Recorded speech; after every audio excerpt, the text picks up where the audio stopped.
being comfortable in your own skin, whether you are visually impaired or not, is important. And I think the sky's the limit to anything you want to do, whether...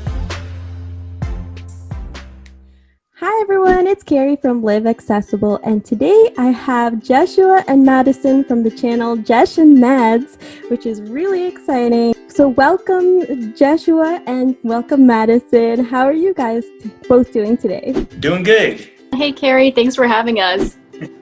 Yeah, I'm really excited because I think you guys are the first Filipino, blind, visually impaired Filipinos on YouTube that I have found. So I'm so excited.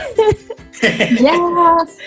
Filipinos unite. Thank you for paving the way for us. Tell us a little bit about yourself and your vision. Yeah, so I have retinitis pigmentosa. So I have no peripheral vision and very limited central vision. I've been visually impaired my whole life. Right now, I'm 29 years old, living in California, working a couple jobs, both revolve around assistive technology and accessibility. And I guess outside of work, I like to, try to stay fit and play music. Keyword is try. Oh, yeah. That's awesome. And what about you, Madison? Well, I have optic nerve hypoplasia. I was born with it, so my optic nerves are underdeveloped. And then as a side thing, I have nystagmus, which is where my eyes move around, but I can't control it. It's uncontrollable. I am an admin assistant at a wealth management firm, and then I currently live in California as well. I'm going to be a little bit nosy. How long have you guys been together? Almost 4.5 years. Oh, Yeah. awesome. Yeah. Okay, so I guess what made you do a YouTube channel together? I mean, it's Jesh and Mads, so, it definitely has both of your fingerprints on it. So tell us a little bit about how that came about. Yeah, I think it started out, we started posting music covers originally. We started posting little snippets on Instagram, actually. And then we decided, let's do the full song. So we would do it on YouTube. And, we would do other things like when we would go on vacation, we would record our experience. And when we're looking back on the videos, we're thinking that there's a lot of different things you can talk about just with our travel videos pertaining to people who are visually impaired, like the whole travel experience, looking for local transportation, local entertainment, things like that.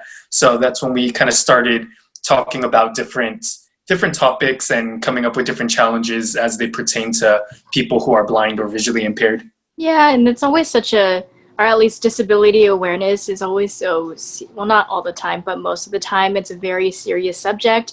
And we just wanted to showcase it in a different light where it could be more, more positive and more fun in a way that's kind of casual. So it's not so like in your face, if that makes sense. We just wanted to make it more of a hands-on experience for the viewer and basically just educate people, whether it be people in the blind community or outside of the blind community. Mm-hmm. I love that. Yes. And you guys definitely do have fun. I think one of the first videos I watched with the two of you is where Madison, you had Jeshua do your makeup. Oh my gosh, that was so funny.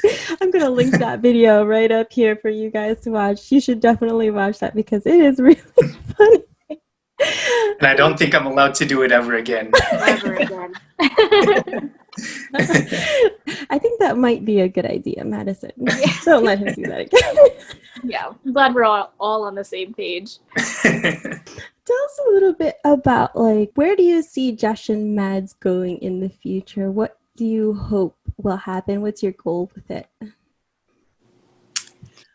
I think one of the things we do want to do is just try to address different topics in everyday life. So one of the things that we both started getting into over the years that we thought would be fun to, bring more into the blind community is fashion.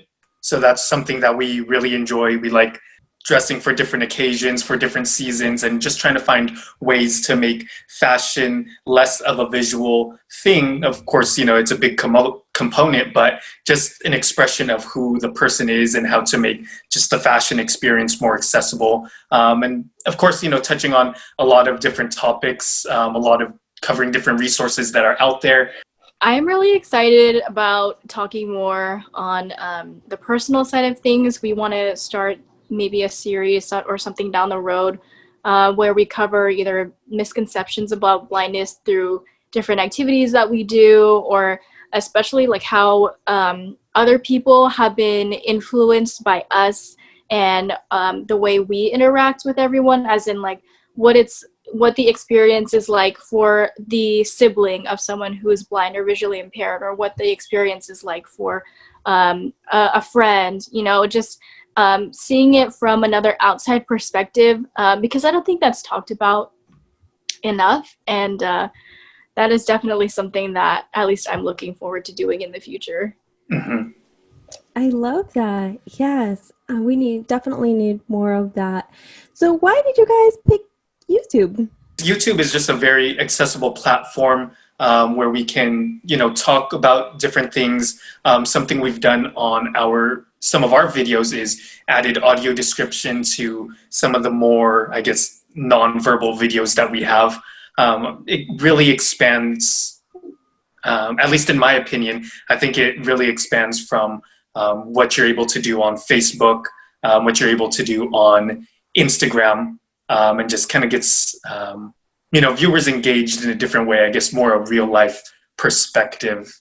Yeah, and at the same time, I really love film.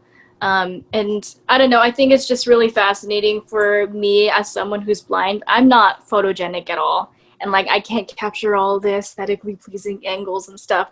But I just always thought that YouTube was just a cool platform for anyone to become a filmmaker, whether it be like just talking in front of your camera and then editing it afterwards, because we didn't have that like 10, 20 years ago where you can just edit a whole film on your laptop. So even that in itself was really fascinating about YouTube when it first came out. And I think it would have been cool, at least when I was a kid, I always thought of having a YouTube channel. And then this opportunity came up, so Yeah, that's really great. And what I really like, what I really relate to with the two of you is both of you are both visually impaired, like me and my husband. He's totally blind, but just the idea of that, even if both people in a relationship are visually impaired, you can be totally independent, and there's always a way to do things. And so I really like how you guys are another example of that. Yeah, definitely. And I think, at least for me personally, that's not how I always approached it. I was, I used to be under the mindset of, finding somebody who has full vision or who's sighted. But as I was talking with someone about this before, it's, as I got more comfortable with who I am and my skills and my abilities, it became less of a priority. It's not even something that I considered. And Madison and I have fun exploring different things together. There, yeah, it's certainly an adventure. Yeah, yeah, definitely. Sure. So I want to get an answer from both of you. This is a question I ask everybody who comes on to the interview series. Let's start with Madison this time. Madison, what is one piece of encouragement or advice you would give somebody who's blind or visually impaired? I would say to not take things personally, which is really hard. It's easier said than done. But the community outside of, well, I guess people outside of the blind community are actually, I found, really willing to help and be very helpful and accommodating, I guess, in my experience. And of course, there will be one of those times where we'll run into someone who has not ever met someone who's blind and will come off ignorant but isn't educated, or we'll meet someone who just says something off the cuff where it just takes you aback and it's like, whoa, that's so offensive. But most of the time, I feel like being comfortable in your own skin, whether you are visually impaired or not, is important. And I think the sky's the limit to anything you want to do, whether or not you receive any backlash or hate or uncomfortable comments. It's inevitable. So I would say not to take things too personally and just go for anything you want to try. I 100% agree with you. And so what about you, Jeshua? Yeah, mine is kind of building off of that. It's just try all the options out there. You know, some people, you know, just people in general, I feel like we naturally, once we find something that works, we get set in our ways. And there's always ways to be a little bit more efficient, you know, do things a little bit better. So I think just try a lot of different options. I like using this example. When I was in high school and college, I used to wrestle, and I would have a lot of different coaches. And I loved having a lot of different coaches because they would show me the same move, but with different variations. So that would help me create my own take on it, or my own approach to the move. And I think that's the same way when it comes to doing different tasks, whether it's for personal reasons or for work, by yourself or with friends or family, whatever the case may be. You know, you learn these different techniques that other people use. You try out different devices, and you know, things might not work for you, other things might, and you could kind of create your own system or your own routine that works best for you to make you as independent, as efficient as possible. That's a really great illustration. I really like that. So everybody, that is Madison and Jeshua and Madison, Jesh and Mads on YouTube. Go check out their channel, subscribe, watch their videos, like them, you know, give them a lot of support. Thanks, Madison and Jeshua, for coming on here, and thanks to you guys for watching. And don't forget to subscribe and like this video and comment down below. Thanks for watching, everyone, and we'll see you in the next video.